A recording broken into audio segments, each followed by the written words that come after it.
हम लोग श्रीमद् भगवद गीता के 17वें अध्याय के 25 से 27 श्लोक को पढ़ेंगे। आपने 23-24 में क्या देखा था? ओम तत्सद इति निर्देशो ब्रह्मणस्त्रिविधः स्मृतः ब्राह्मणस्तेन वेदाश्च यज्ञाश्च विहितः पुरा।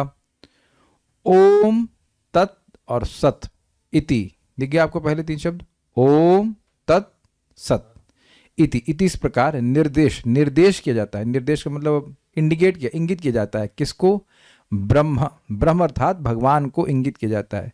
त्रिविधा मतलब तीन प्रकार से, स्मृता मतलब पुराण में, शास्त्र में, वेद में इस प्रकार से ओम तत्सत इस प्रकार से भगवान का निर्देश किया जाता है। ये क्लियर है? और ब्राह्मण, वेद, यज्ञ, ये तेना, इन तीनों से ही, इन भगवान के नामों से ही पहले विहित अर्थात प्रकट हुए हैं। पूरा मतलब पहले। तस्माद, क्योंकि भगवान का नाम ये ओम तत्सत इनके कारण है, इसलिए ओम इति उदाहरित, इसलिए ओम इस प्रकार उच्चारण करके यज्ञ दान तपः क्रिया, यज्ञ को, दान को, तप और क्रियाओं को प्रवर्तनते विधानोक्ता, जिसका विधान शास्त्र में है ऐसा करके उसका प्रवर्तन करते हैं अर्थात अनुष्ठान करते हैं। यानी कि ओम बोल करके, आप देखिए समझे का प्रयास कीजिए। पहले बताएंगे कि ओम क्या करता है, फिर बोलेंगे सत का क्या फायदा है और तत् का फायदा क्या है और सत का फायदा क्या है। ओम का संबंध यज्ञ दान तप क्रिया में क्या है, ये समझाया आपको 24वें श्लोक में कि ओम बोल करके यज्ञ दान तप क्रिया शुरू की जाती है। बीच में भी बोलते हैं लेकिन प्रारंभ में ओम बोलते हैं। अब आगे के श्लोकों में बताएंगे कि तत् का क्या संबंध है और सत का क्या संबंध है। सततम ब्रह्मवादी नाम मतलब जो ब्रह्मवादी हैं, वो भगवान के भक्त हैं, वह नित्य ही ओम उच्चारण करके कोई यज्ञ दान तप क्रिया करते हैं। क्लियर है? अब आपको समझना होगा कि तत् क्या फायदा, तत् का संबंध क्या है। मेरे पीछे बोली, बहुत अच्छा श्लोक है ये। तदित्यनभिसन्धाय फलं यज्ञ तपः क्रियाः, तदित्यनभिसन्धाय फलं यज्ञ तपः क्रियाः, दान क्रियाश्च विविधा क्रियन्ते मोक्षकांक्षिभिः, दान क्रियाश्च विविधा क्रियन्ते मोक्षकांक्षिभिः। तदित्यनभिसन्धाय फलं यज्ञ तपः क्रियाः, तदित्यनभिसन्धाय फलं यज्ञ तपः क्रियाः, दान क्रियाश्च विविधा क्रियन्ते मोक्षकांक्षिभिः, दान क्रियाश्च विविधा क्रियन्ते मोक्षकांक्षिभिः। बोलिए। तदित्यनभिसन्धाय फलं यज्ञ तपः क्रियाः, तदित्यनभिसन्धाय फलं यज्ञ तपः क्रियाः, दान क्रियाश्च विविधा क्रियन्ते मोक्षकांक्षिभिः, दान क्रियाश्च विविधा क्रियन्ते मोक्षकांक्षिभिः। मनुष्य को चाहिए कि कर्म फल की इच्छा किए बिना विविध प्रकार के यज्ञ तप तथा दान को तत् शब्द कहकर संपन्न करे। देखिए, तत् भी भगवान का नाम है। तत् का मतलब ये इनके लिए है। इस यज्ञ दान तप की जो भी फल है ये भगवान के लिए है, ये भगवान इससे संतुष्ट हो, ये इंगित करता है। ये तत् के लिए है। अगर मैं कहूँ तत् को ऐसे कहिए, ये उसके लिए है, तो मतलब ये मेरे लिए नहीं, ये उसके लिए। वो कभी कहते हैं ऊपर वाले के लिए तो वही तत् मतलब ऊपर वाले जो उधर ऊपर बैठा है उसके लिए है। तो तत् इति, तत् इस शब्द का उदाहृत्य उच्चारण कर, उदाहृत्य शब्द इस श्लोक में नहीं है लेकिन वो ओम से ही लेना पड़ेगा। ओम इति उदाहृत्य, फिर तत् इति उदाहृत्य, उसी तरह से ग्रहण करना होगा। फलम अनअभिसंधाय, कर्म फल का अभिसंधि का मतलब होता है इच्छा ना करना, इच्छा करना, और अनअभिसंधि का मतलब इच्छा नहीं करना। कर्म फल की कामना नहीं कर, मतलब कोई यज्ञ कर रहे हैं, कोई तपस्या कर रहे हैं, कोई दान कर रहे हैं, तो उसके लिए हम चाह सकते हैं कि हम स्वर्ग जाएं या कोई हमको प्रसिद्धि प्राप्त हो, तो ऐसे फल की इच्छा ना करते हुए और तत् का उच्चारण करते हुए, समझ पा रहे हैं? मोक्ष कांक्ष भी मुमुक्षु गणों द्वारा, अर्थात जो मोक्ष चाहते हैं, जगत से मुक्त होना चाहते हैं, विविधा यज्ञ तपः क्रिया, अनेक प्रकार के यज्ञ तप कार्य करते हैं, दान क्रिया और दान कार्य क्रियंते अर्थात अनुष्ठित करते हैं। समझते हैं, समझ रहे हैं बात को? तद इति, तत् इस प्रकार उच्चारण करके, अनुवाद तो पढ़ लिया। अनअभिसंधाया फल की इच्छा न कर, अन अभिसंधाया फलम, फल को नहीं चाहते हुए यज्ञ तप और यज्ञ और तप आदि क्रिया का और दान आदि क्रिया का विविध प्रकार की अनुष्ठान करते हैं। विविधा क्रियंते, विविध प्रकार के अनुष्ठान करते हैं। कौन लोग? मोक्ष कांक्षी भी। जो धर्म अर्थ काम में लगे हुए हैं वह मोक्ष की कामना नहीं करते। वो चाहते हैं कि हमें धर्म प्राप्त हो, धर्म के क्रेडिट्स, धर्म के पॉइंट्स मिलें और उसके द्वारा मुझे क्या प्राप्त होगा? अर्थ मिलेगा, और उस अर्थ के द्वारा मुझे कामना की पूर्ति होगी इस जगत में या फिर स्वर्ग आदि में। लेकिन यहाँ कह रहे हैं कि जो मोक्ष की इच्छा चाहता है वह इन सभी यज्ञ, तपस्या, दान आदि के फल को भगवान को, तत् अर्थात भगवान को समर्पित करते हुए चलता है। सबको श्लोक समझ में आ गया? ये मेरा ये मानना है कि ये श्लोक, ये जो आखिरी के श्लोक हैं 23, 24, 25, 26, ये सबसे टफ श्लोक हैं पूरे अध्याय के। कुछ समझ में भी नहीं आता कि एकदम से कहाँ से आ गए। देखिए, ओम तत्सत भगवान का नाम है, तो ओम तो भगवान का नाम है ही, तो ओम का उच्चारण करके क्या फायदा हुआ था? यज्ञ तपस्या में जो कुछ भी कमी है वह पूर्ण हो जाती है। तो अब आप देखिए कि ठीक है, पूर्ण हो गया, बड़ी अच्छी बात है, तो उसके बाद हम कोई स्वर्ग आदि चाह सकते हैं। लेकिन कह रहे नहीं, तत् लगाते हैं। तत् मतलब ठीक है, यज्ञ में जो कमी थी वो पूर्ण हो गई, लेकिन यज्ञ किसके लिए है? भगवान के लिए है, उसके लिए। तत् मतलब उसके लिए है, अपने लिए नहीं, उसके लिए। देखिए, ये कोई मुश्किल बात नहीं है। इस जगत में लोग ऐसे बोलते हुए देखे जाते हैं कि हम तो अपने बच्चों के लिए नौकरी कर रहे हैं। तो नौकरी तो आप कर रहे हो, तो आदमी सोचेगा ना नौकरी करेगा तो अपने आप अपने लिए करता है नौकरी, लेकिन नहीं, हम अपने बच्चों के पालन पोषण के लिए नौकरी कर रहे हैं। तो बिल्कुल इजी सी बात है, मतलब कोई नई बात है ना कह रहा हूँ। पत्नी का भरण पोषण करने के लिए, बच्चों का भरण पोषण करने के लिए, तो हम तो उसके लिए जी रहे हैं, ऐसे बोलते हैं लोग।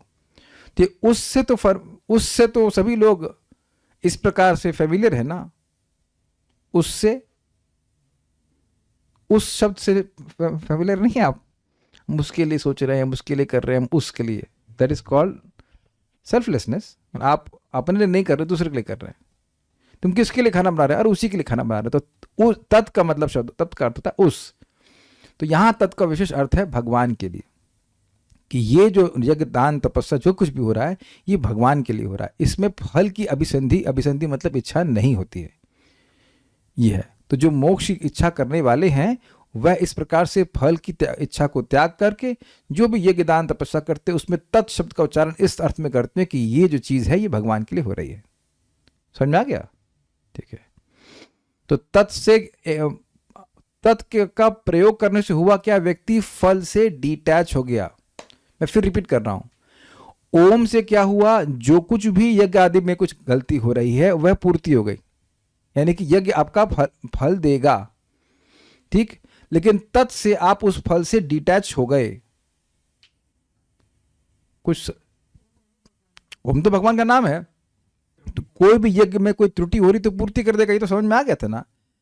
तो यानी अब यज्ञ आपका कंप्लीट है और यज्ञ आपको फल देगा, लेकिन वो जो फल है उससे अपने को डिटैच करने के लिए, अपने को अलग करने के लिए व्यक्ति तत् शब्द का प्रयोग कर रहा है कि ये मेरे लिए नहीं है, ये भगवान के लिए। समझने में कोई कठिनाई तो होनी नहीं चाहिए, समझ में आ गया होगा।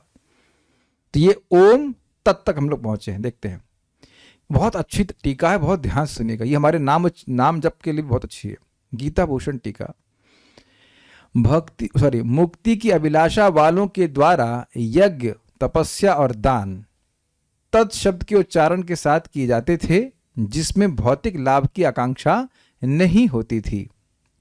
यह तत् शब्द बहुत शक्तिशाली है क्योंकि यह उच्चारण मात्र से मुक्ति की इच्छा को जागृत करता है। अगर इसका उच्चारण बिना भौतिक इच्छाओं के किया जाए, अब आप समझ ही रहे होंगे मैं ऐसा क्यों कह रहा हूं, इस तरह से बोला ही क्यों। तत् भगवान का नाम है और हरे कृष्ण किसका नाम है?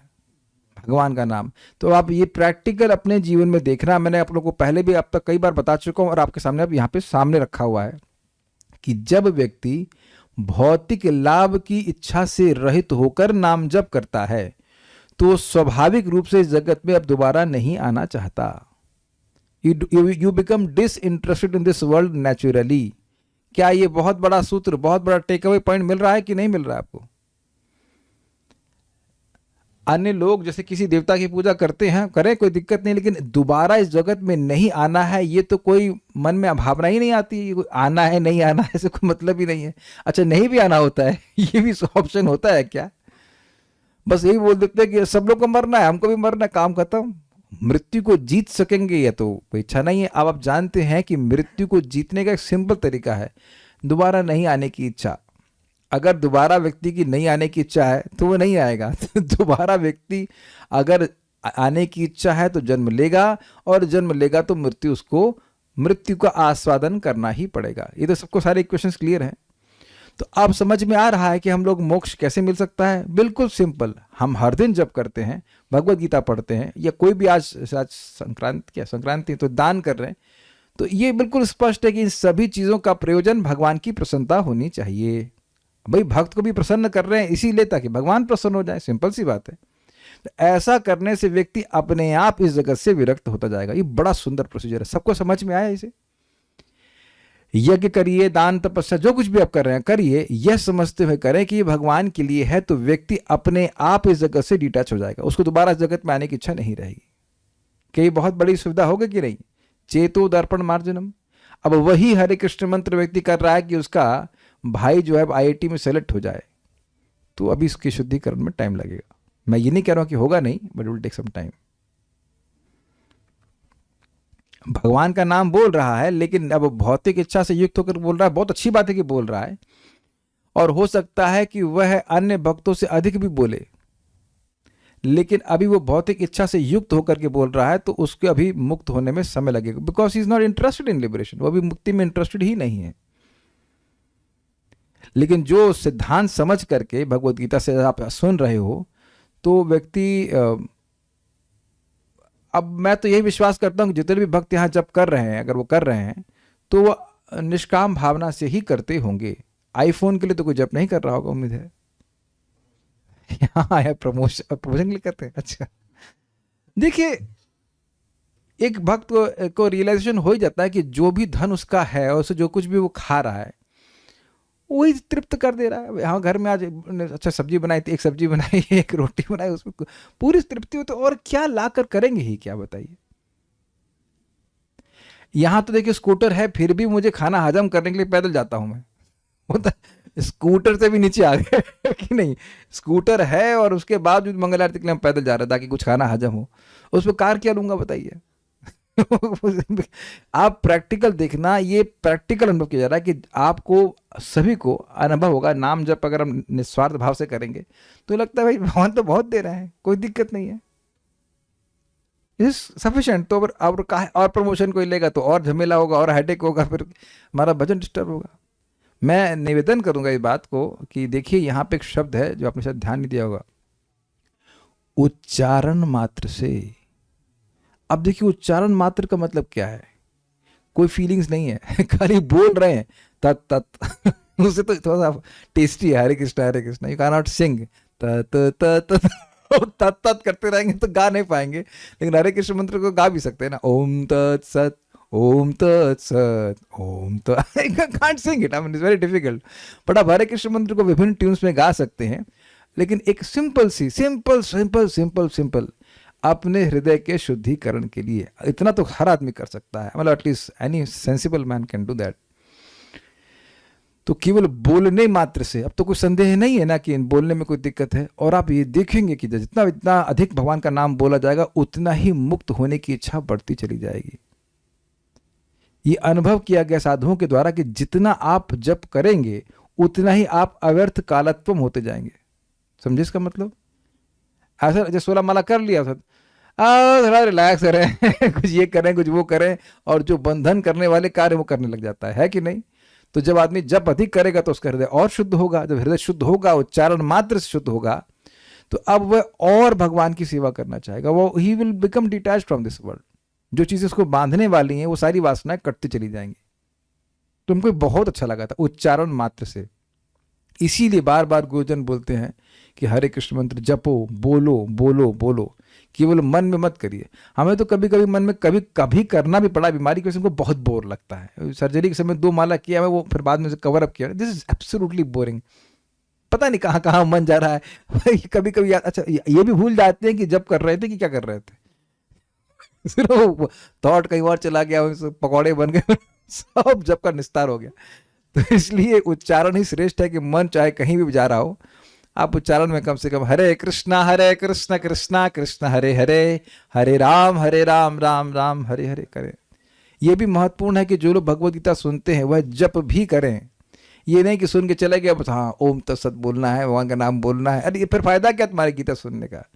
कुछ लोग जो है ये है, हम थोड़ा कटाक्ष कर रहे हैं, भाई गीता सुनने में रुचि है लेकिन जप नहीं करते, तो तुमने सुने क्या तुम गीता? गीता में मान लो सारे नंबर लिया है, तुम 90% लिया है, जप नहीं कर रहे तो फिर कर क्या रहे तुम? काहे गीता?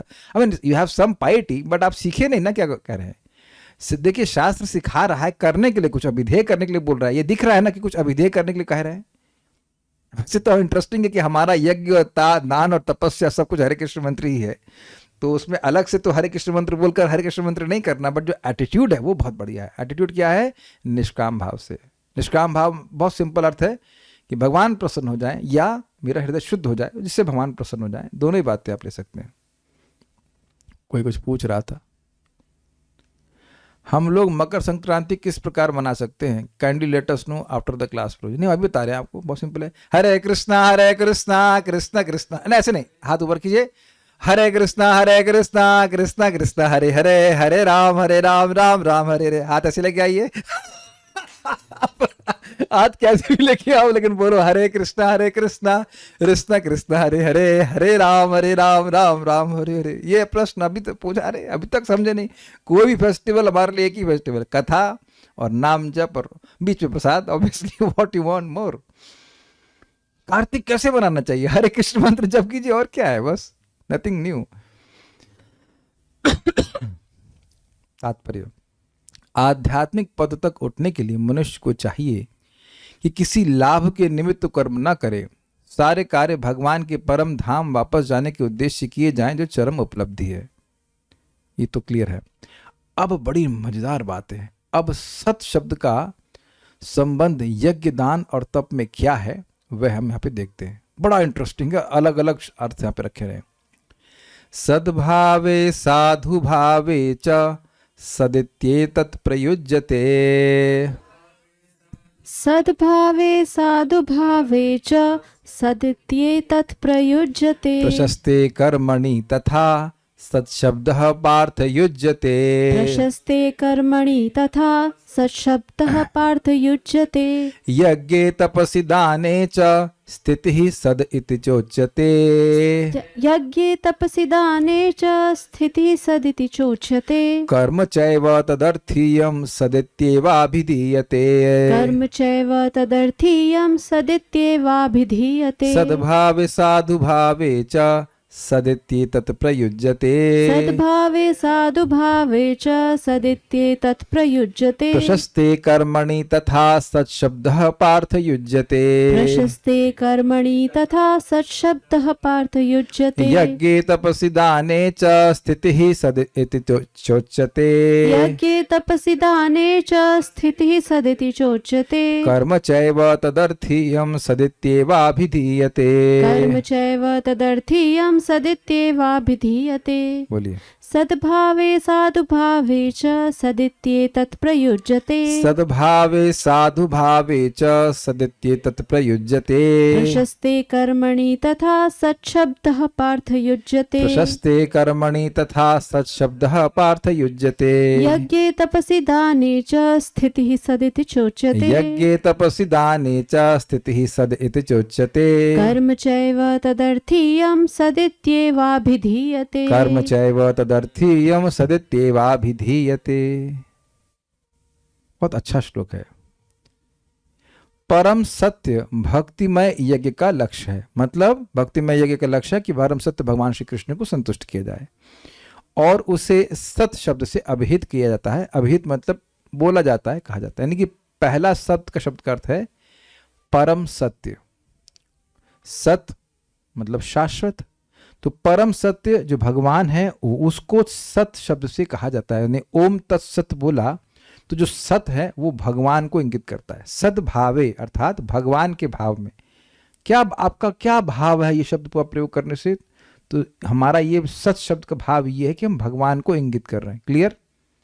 तो सत शब्द भगवान को इंगित करता है, ये एक अर्थ है। दूसरा,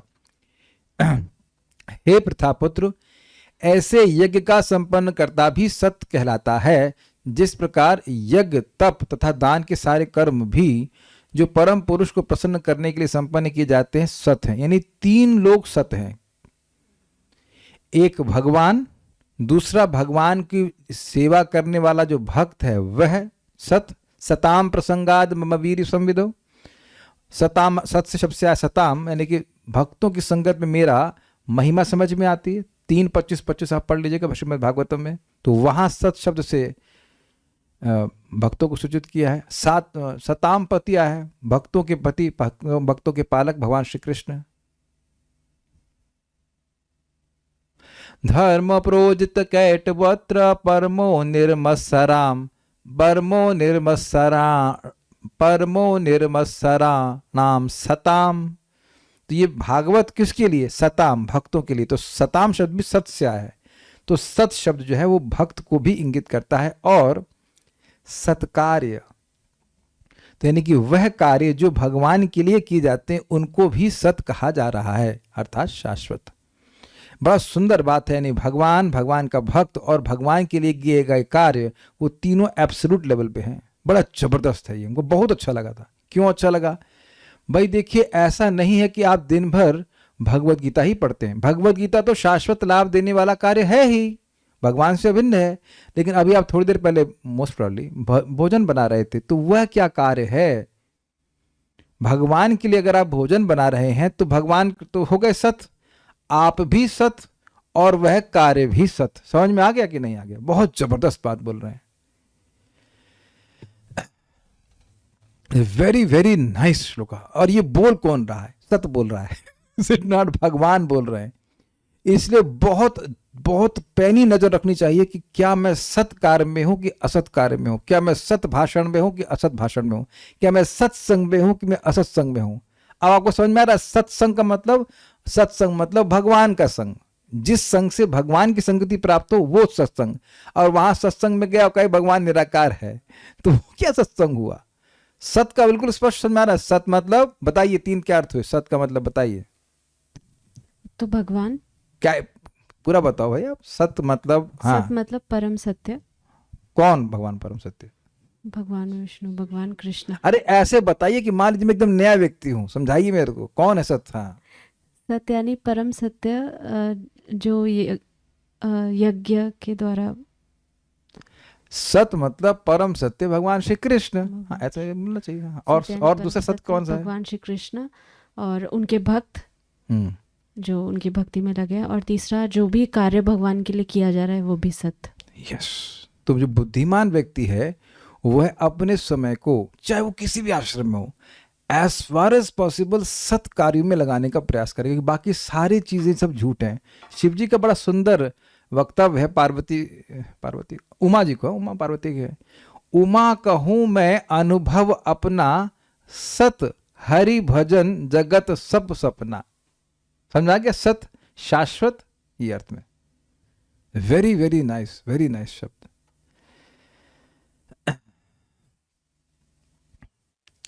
तत् और सत का डिफरेंस देखिए। तत् में भगवान को ही इंगित किया जा रहा है केवल, लेकिन सत से 3 चीजें हैं। तत् में बोला जा रहा है कि यह कार्य उनके लिए है। तत् उस कार्य को इंगित नहीं कर रहा है, तत् उस लक्ष्य को इंगित कर रहा है। माध्यम नहीं प्रभु, ऑब्जेक्ट। जैसे मैं आपको मान लीजिए आपको खिचड़ी पसंद है, तो मैं खिचड़ी बना रहा हूं, लेकिन बना आपके लिए रहा हूं। तो वो जो आप व्यक्ति हैं जिसके लिए मैं बना रहा हूं, वह तत् शब्द से इंगित किया जा रहा है। लेकिन खिचड़ी बनाने का कार्य, फॉर एग्जाम्पल, इज नॉट तत्, दैट इज सत।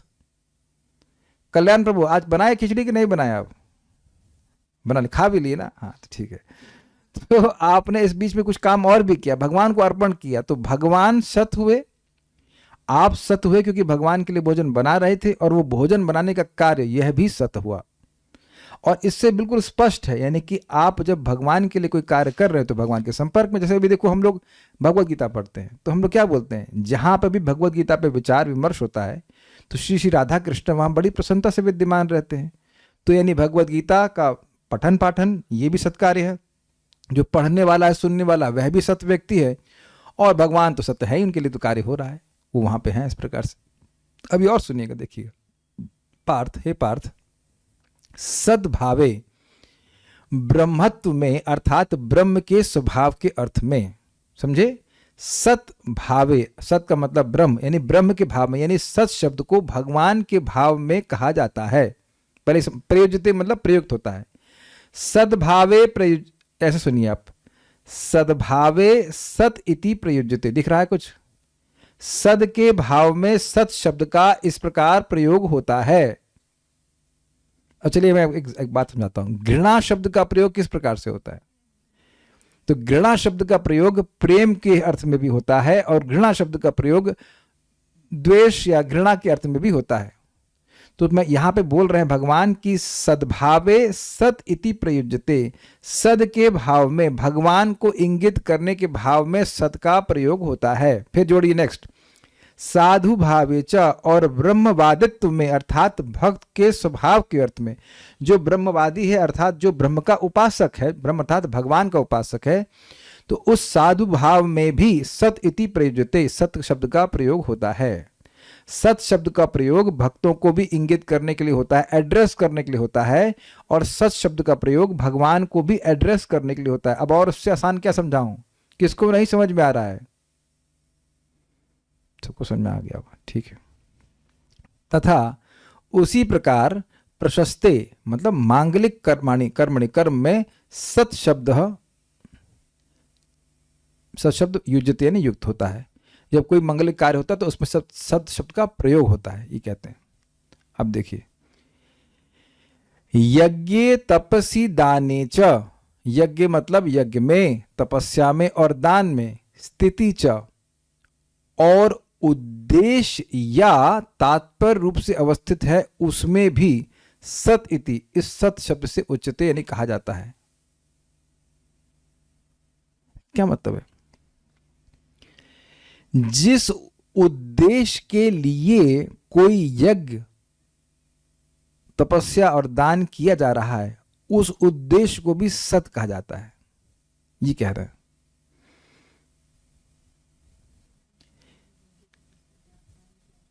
मतलब भगवान की प्रसन्नता के लिए जो किया जा रहा कार्य, वो जो उद्देश्य, जो तात्पर्य है, वह भी सत शब्द से कहा जाता है।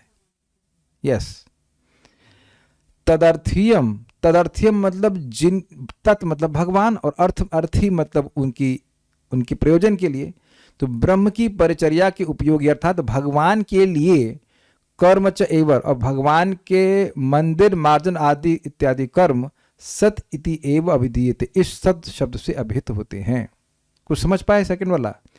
जिस उद्देश्य, जिस परपट को, जिस तात्पर्य को लेकर के कोई यज्ञ तपस्या दान किया जा रहा है, उसको सत शब्द से कहते हैं।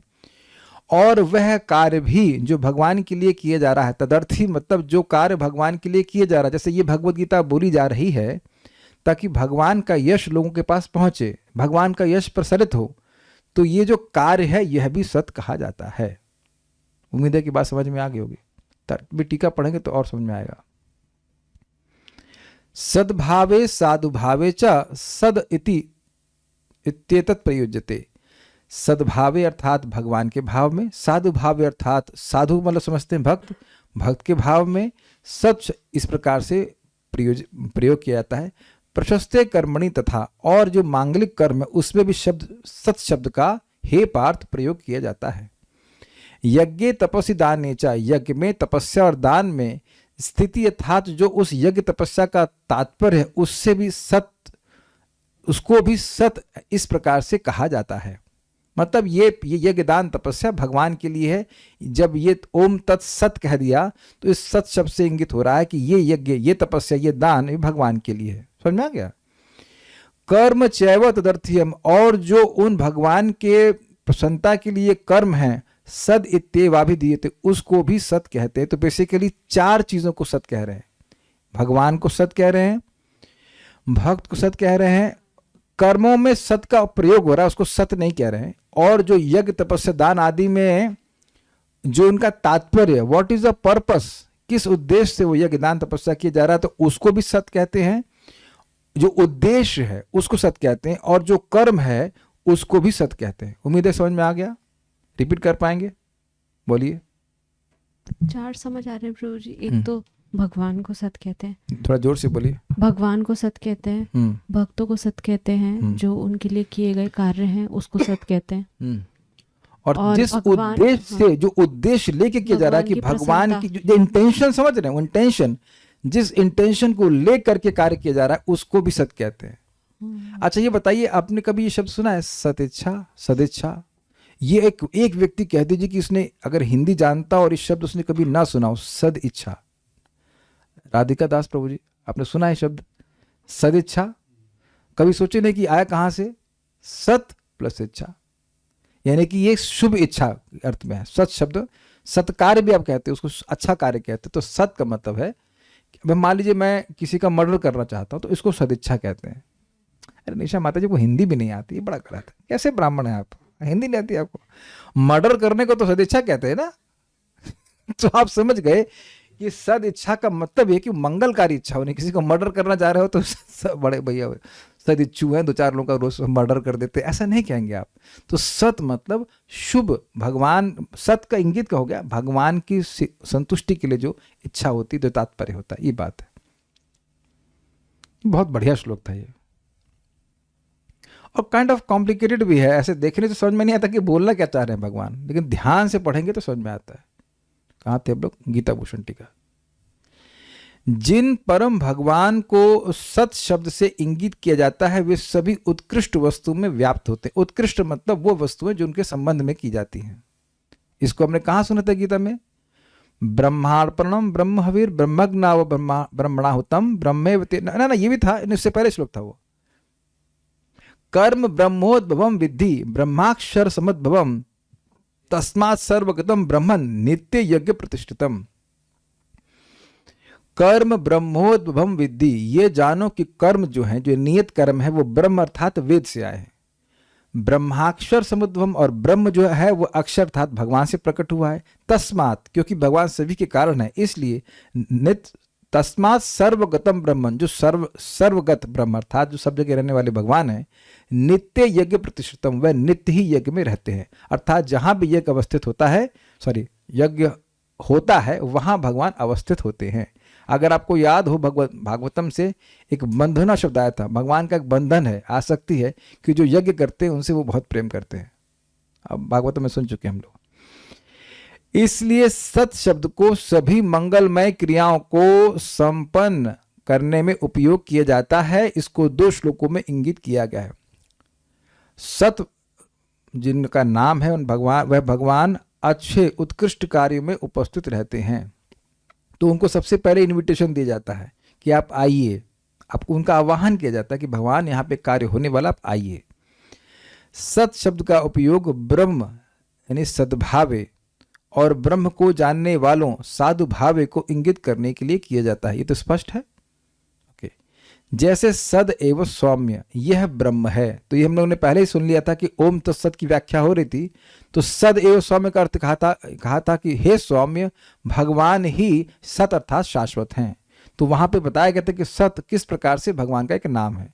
तो यहाँ पे एक वेद का श्लोक कोट करके बोला गया है कि सद एवं सौम्य अर्थात सत शब्द यहाँ पे भगवान को इंगित करता है। समझ आ गया? दूसरा कह रहे हैं और सताम प्रसंगात, ब्रह्म को जानने वालों के संग से। इसका क्या मतलब है? भागवतम के 3:25-25 का एक छोटा सा अंश लिया गया है। सताम प्रसंगाद मम वीर्य संविदो भवन्ति हृतकर्ण रसायन कथा तदजोषणादाशु अपवर्ग वर्तमनि श्रद्धा रतिर भक्तिरनुक्रमिष्यति। सताम प्रसंगात, भक्त, सत मतलब भक्तों के, भगवान विष्णु के भक्तों से, कृष्ण के भक्तों से। सताम प्रसंगाद मम वीर्य संविदो, मेरा जो वीर्य, मेरा प्रभाव है वह सम्यक रूप से समझ में आता है। ये तो सुना, कई बार बोल चुका हूं। तो वहां पे श्लोक को जो उद्धृत किया भगवान कपिल देव ने, सताम प्रसंगाद मम वीर्य संविदो भवन्ति हृतकर्ण रसायन कथा, मेरी जो कथा है वह हृत और कर्ण रसायन हो जाती है। कानों को बहुत अच्छी लगती है और जब उसके अर्थ विचार किया जाता है तो हृदय को अच्छी लगती है। तो ये बात वहां पे व्याख्या करते हुए भगवान सताम शब्द का प्रयोग कर रहे हैं, और सताम शब्द यहाँ पे भगवान विष्णु के भक्तों को ही इंगित करता है, और किसी देवता के भक्त को सताम नहीं कहा जा रहा है। ये ध्यान दीजिएगा। तो सत मतलब जो ब्रह्म को जानते हैं, अर्थात भगवान को जानने वालों के संग से। तो यहाँ पे ये बोल रहे हैं कि ये श्लोक आया है सताम प्रसंगात, उसमें सताम शब्द सत से ही आया है, तो यहां इंगित कर रहा है कि ये सत शब्द जो है वो भक्तों के संबंध में भी बोला जाता है। बहुत तेज गया कि समझ में आया? नहीं समझ में आया?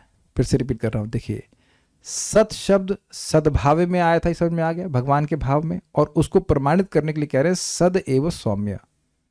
सद एव सौम्य ये एक वेद का वचन है, हम लोग पहले सुन चुके हैं, पिछले 23-24 में आप देखिए इसमें सुन चुके हैं।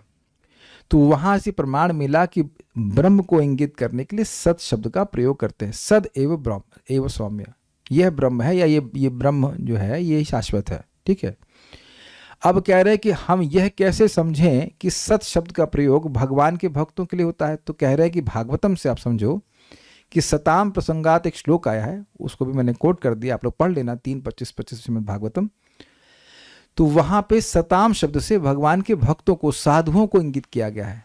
सताम शब्द जो है वो सत का ही रूप आया है, तो वो सत शब्द, सताम शब्द क्योंकि भक्तों को इंगित कर रहा है, तो इसलिए सत को साधु के भाव में अर्थात भक्तों के भाव में, भक्तों के अर्थ में भी प्रयोग किया जाता है, ये समझा रहा है।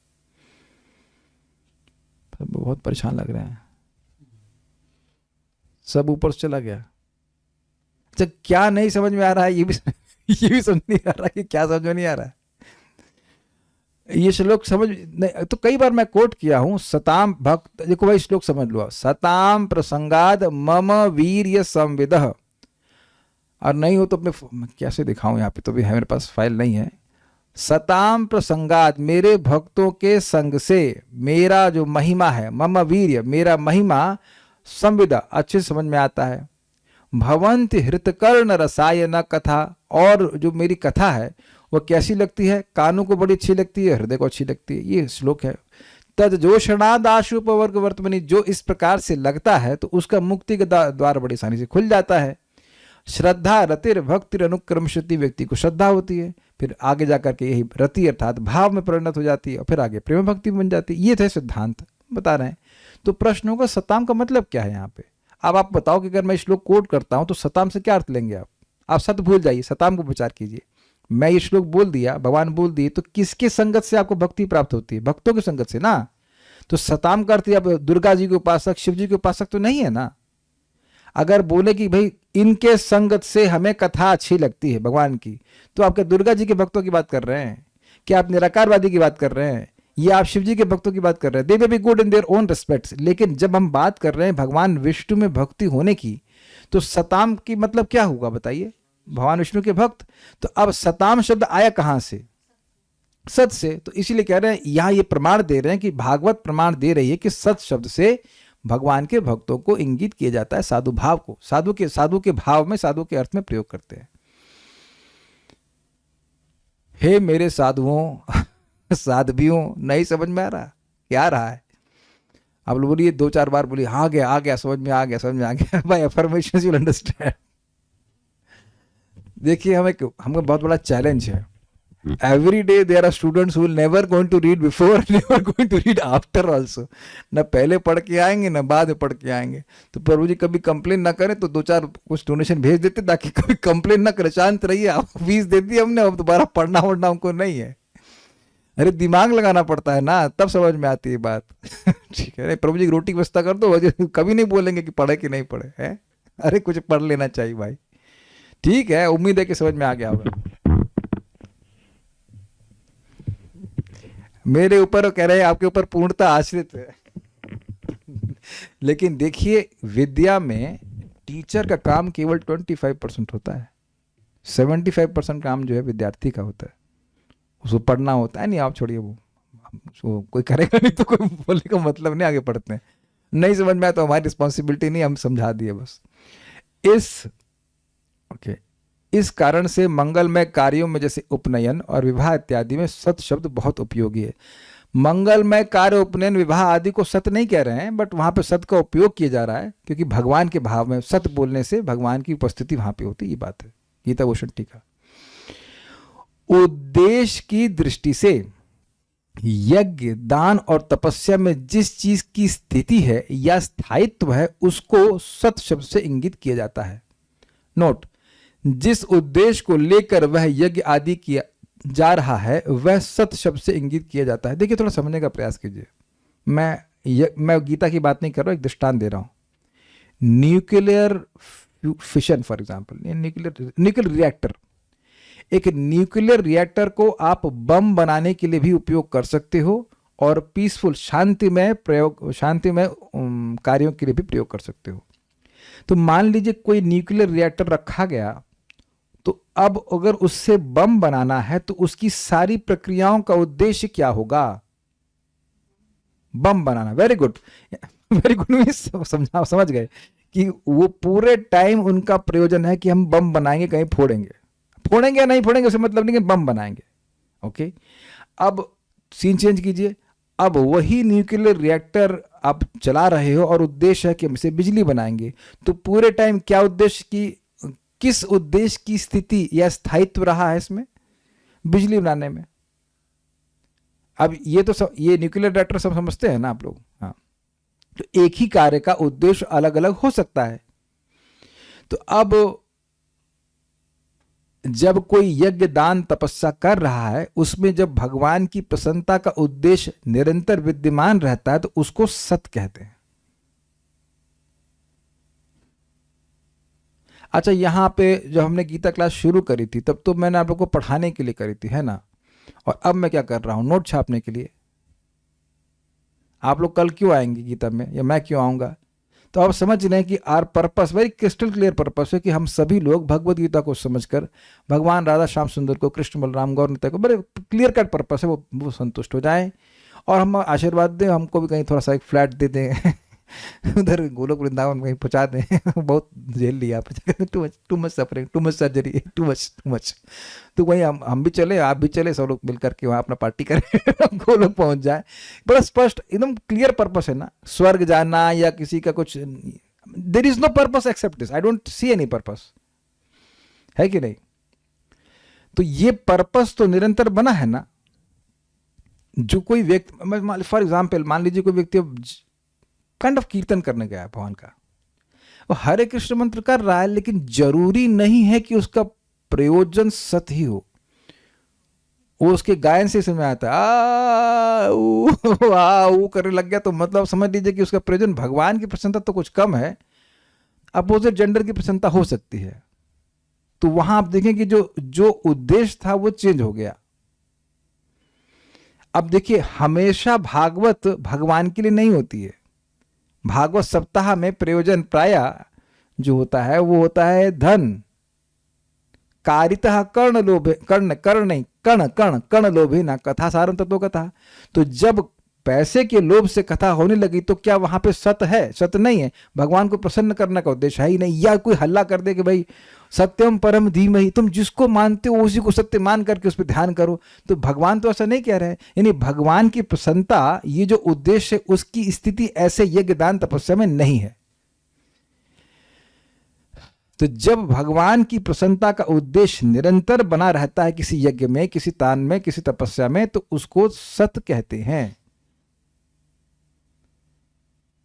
आप थोड़ा समझने का प्रयास कीजिए, बड़ी गंभीर बात है। व्यक्ति चलिए भक्ति करना शुरू किया, बड़ा अच्छी बात है।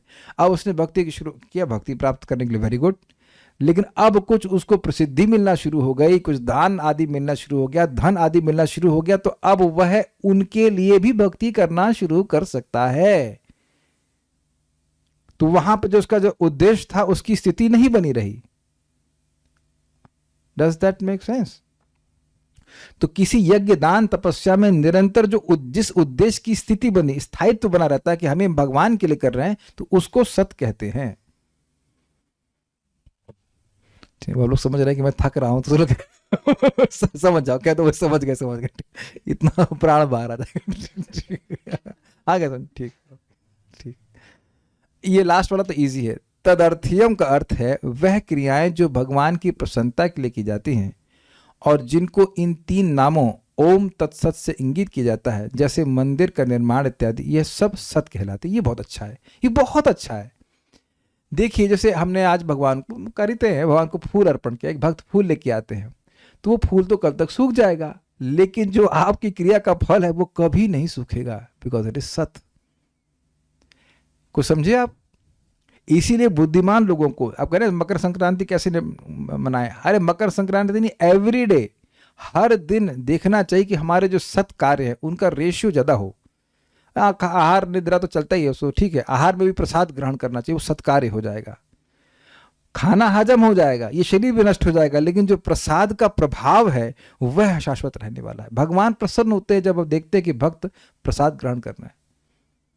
एक सिंपल सी बात है, एक व्यक्ति को मैं एग्जाम्पल दे चुका हूं, उनको सुगंध का बहुत शौक है, लेकिन वही सुगंध अगर आप भगवान को अर्पण करते हो तो वो सत्कार्य बन जाता है। Got it?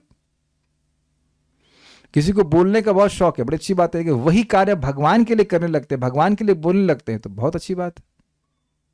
ये चीज है।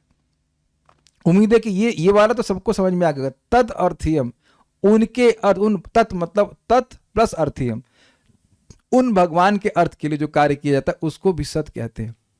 ये हमको बहुत अच्छी बातें लगती हैं, क्योंकि आप इस क्लास को सुनने के बाद एकदम स्पष्ट ये निर्णय कर सकते हो कि भाई ये कार्य सत है और ये कार्य असत है। आपने सुना है असतो मां सदगमया, अब तो बिल्कुल स्पष्ट में आ रहा होगा, असत को में मत जाओ और सत में प्रवेश करो।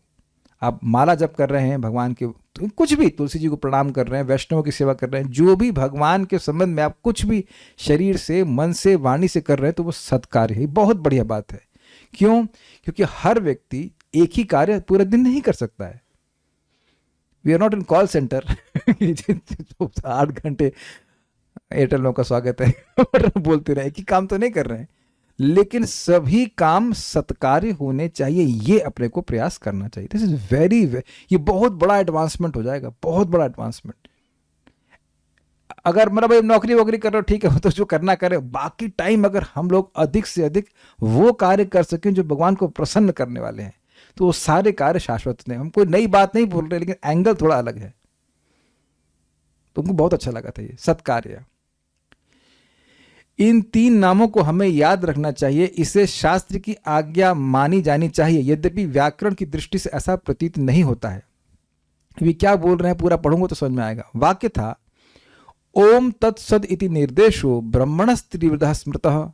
भगवान के इन 3 नामों को याद किया जाता था।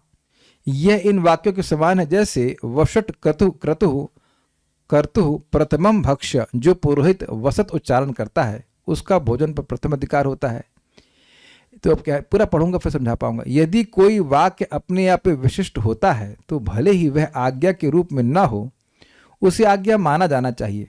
उपस्थित वाक्य में यह कहा गया है कि विवेकशील व्यक्तियों ने भगवान विष्णु की होना चाहिए, भगवान विष्णु के 3 नामों का स्मरण किया। इससे यह समझना चाहिए कि यह आज्ञा है कि हमें भगवान विष्णु के 3 नामों का स्मरण करना चाहिए। समझे? यद्यपि भगवान ने 23-24 में यह नहीं बोला कि नाम बोलो ये नहीं कह रहे कि ओम तत्सत बोलो, वो ये कह रहे हैं कि इससे पहले जो ब्राह्मण आदि थे वो सात्विक कार्य जो करते, सात्विक यज्ञ आदि कर रहे थे, उसको निर्गुण बनाने के लिए ओम तत्सत बोलते थे। और आप देखिए, जब आप क्लास सुन रहे थे तो आपने, यद्यपि आपको नहीं कहा गया कि आप भी ओम तत्सत बोलिए, व्याकरण की दृष्टि से भगवान ये नहीं कह रहे हैं कि आप बोलिए, वो ऐसे बोल रहे हैं कि जो विवेकी लोग थे, जो ब्राह्मण थे, जो बुद्धिमान थे, वह कोई भी यज्ञ करते समय ओम तत्सत बोलते थे। तो बुद्धिमान व्यक्ति क्या इसको एक आज्ञा के रूप में स्वीकार नहीं करेगा? आपको बोला जाए या ना बोला जाए, लेकिन ये समझेंगे कि अच्छे लोग थे वे ओम तत्सत बोलते थे, तो आप क्या करने वाले हो? आप भी ओम तत्सत बोलोगे। ये बात बोले, कितना सुंदर विचार किया। I was very happy to read this commentary. ठीक है, इतनी भी बोल दीजिए, लेकिन मैं पॉइंट बहुत सिंपल समझिए। नहीं कहा, मान लीजिए कहे बेटा तुम्हारे बाबा जी 4 बजे उठते थे, स्नान करते थे सुबह, डोंट गो वाट ठंडा पानी। तो अब मान लीजिए कि आपको ऐसा नहीं, मतलब आपको नहीं भी कहा जा रहा कि सुबह उठिए, लेकिन वो बेसिकली आपको समझाने के लिए है कि आप सुबह उठिए, स्नान कीजिए। क्षत्रियों में कहा जाता है कि देखा बेटा तुम्हारे, फॉर एग्जाम्पल महाराणा सांगा की मालूम पत्नी है, मान लो उनकी डेथ हो गई, तो महाराणा सांगा की पत्नी क्या बोलेंगे अपने बच्चे को, बेटा तुम्हारे पिताजी ऐसा करते थे, वैसा करते थे। तो इनके मन में भी भावना यही आई कि हम भी अपने पिताजी की तरह क्षत्रिय बने। ये बात है। तो यहाँ ब्राह्मणों का उदाहरण दे करके बोला जा रहा है कि जो सबसे बुद्धिमान लोग थे वह अपने इंद्रिय तृप्ति के लिए यज्ञ ना करके ओम तत्सत बोलकर कोई भी यज्ञ दान तपस्या करते थे। अब तो समझ में आ रहा है। तो आज्ञा अपने आप स्वीकार कर लेनी चाहिए बुद्धिमान लोगों को। कोई हाँ भैया ब्राह्मण करते थे करे, हमें उसे मतलब नहीं, ऐसा नहीं है। समझिए बात ये है। एक और कारण से इसे एक आज्ञा समझना चाहिए। वह कारण यह है कि भगवान के नामोच्चारण से यज्ञ दान तप व अन्य क्रियाओं को संपन्न करने में आने वाले विघ्न हट जाते हैं और पूर्ण लाभ प्राप्त हो पाता है। स्पेलिंग मिस्टेक हो पाता है। स्मृति का कथन है कि प्रमदात कुर्वताम कर्म प्रत्यवेताध्वरेषु यत् स्मरणादेव तद् विष्णु संपूर्ण स्यादिति श्रुति। किसी यज्ञ में ध्यान न देने के कारण जो भी गलतियां होती हैं वे भगवान विष्णु के स्मरण से ठीक हो जाती हैं, ऐसा श्रुतियों का वाक्य है। गरुड़ पुराण 1:230.13। देखिए इसका मतलब क्या है। अब जानबूझ करके सस्ता वाला घी लाएं और कहें भैया नाम बोलकर पूरा कर देंगे तो पूरा नहीं होगा, वहां चीटिंग कर रहा है। लेकिन कुछ मंत्र उच्चारण में दिक्कत हुई या कोई कहीं कुछ साफ सफाई में दिक्कत हुई, वो अपनी तरफ से ध्यान रख रहा है लेकिन फिर भी कुछ गलती हो जाए तो नाम पूरा कर देते। लेकिन नाम का आश्रय लेकर व्यक्ति अपना पैसा बचा रहा है तो ये चीज ठीक नहीं है। उम्मीद है कि समझ गए होंगे आप लोग तात्पर्य। प्रशस्त कर्मणि अर्थात नियत कर्तव्य सूचित करते हैं कि वैदिक साहित्य में ऐसे कई क्रियाएं निर्धारित हैं जो गर्भाधान से लेकर मृत्यु तक संस्कार के रूप में हैं। ऐसे संस्कार जीव की चरम मुक्ति के लिए होते हैं। ऐसी सारी क्रियाओं के समय ओम तत् सत उच्चारण करने की संस्तुति की जाती है। सद्भाव तथा साधु भाव आध्यात्मिक स्थिति के सूचक हैं। कृष्ण भावनामृत में कर्म करना सत है और जो व्यक्ति कृष्ण भावनामृत के कार्यों के प्रति सचेष्ट रहता है वह साधु कहलाता है। यह भी स्पष्ट हो रहा है। अब तो सद्भावे साधु भावे च। श्रीमद् भागवतम में 28 नहीं, ये इसमें मिस्टेक है, 3:25 में कहा गया है कि भक्तों की संगति से आध्यात्मिक विषय स्पष्ट हो जाता है। इसके लिए सताम प्रसंगात शब्द व्यवहृत हुए हैं। बिना सत्संग के दिव्य ज्ञान उपलब्ध नहीं हो पाता। तो ये समझ में आ गया प्रभुपाद ने क्यों बोला। समझा रहे कि सताम प्रसंगात वाले श्लोक में सत का मतलब है, सताम का मतलब है सत अर्थात भगवान विष्णु के भक्त। किसी को दीक्षित करते समय या यज्ञोपवीत कराते समय ओम तत्सत शब्दों का उच्चारण किया जाता है, अर्थात मांगलिक कार्यों में भी इसका प्रयोग करते हैं। इसी प्रकार सभी प्रकार के यज्ञ करते समय ओम तत्सत यह ब्रह्म ही चरम लक्ष्य होता है। तदर्थीयम शब्द ब्रह्म का प्रतिनिधित्व करने वाले किसी भी कार्य में सेवा करने का सूचक है, जिसमें भगवान के मंदिर में भोजन पकाना तथा सहायता करने जैसी सेवाएं या भगवान के यश का प्रसार करने वाला अन्य कोई भी कार्य सम्मिलित है। जैसे मैं यहाँ भगवान के बारे में बोल रहा हूँ तो क्या है ये सत्कार्य है। आप लोग भगवान के बारे में सुन रहे हो, ये सत्कार्य है। ये सब बात है। कोई भी आप अपने देखिए, जरूरी नहीं कि अब मंदिर में ही जाए। मान लीजिए मंदिर से दूर रह रहे हैं तो अपने घर में मंदिर है, विग्रह है, तो आप उनकी सेवा कर रहे हैं तो वह भी सत्कार्य है। Is it okay? सिंपल है। इस तरह ओम तत्सद शब्द समस्त कार्यों को पूरा करने के लिए कई प्रकार से प्रयुक्त किया जाता है। मैं फिर रिवाइज कराना चाहूंगा सत वाले श्लोक को। सद्भावे मतलब भगवान के अर्थ में, साधु भावे मतलब भक्तों के अर्थ में सत का प्रयोग करते हैं। मांगलिक कर्मों में सत शब्द का उपयोग किया जाता है। यज्ञ दान तपस्या में जो तात्पर्य है, जिस उद्देश्य के लिए यज्ञ दान तपस्या अर्थात भगवान की प्रसन्नता के लिए किया जा रहा है, तो जो उद्देश्य उसको भी सत कहते हैं, सदिच्छा कह लीजिए। और जो कर्म है उसको भी सत कहते हैं। जो कर्म भगवान के लिए किया जा रहा है, केवल इच्छा ही नहीं, इच्छा के संग कुछ कार्य भी तो करेगा। अच्छा मान लीजिए, एक और समझिए, आप किसी भक्त को अपने घर में प्रसाद के लिए बुलाना चाहते हैं तो ये कैसी इच्छा है? सत इच्छा। Got it? तो वो जो इच्छा है, जो तात्पर्य है, क्यों बुलाना चाहते हैं, तो वह भी सत कहलाती है। उम्मीद है कि अब तो समझ में आ ही गया होगा। कुछ प्रश्न है किसी भक्त के तो मैं देख लेता हूं। युक्त हार विहार और कुछ तो पता नहीं, युक्त विहार कहां से बोल दिए, समझ नहीं आ रहा। ठीक है, तो उम्मीद है कि श्लोक आपको समझ में आए होंगे और आपको अच्छा भी लगा होगा। So will stop now. Shrimad Bhagavad Gita की जय। श्रील प्रभुपाद की जय। निताय गौर प्रेमानंदे।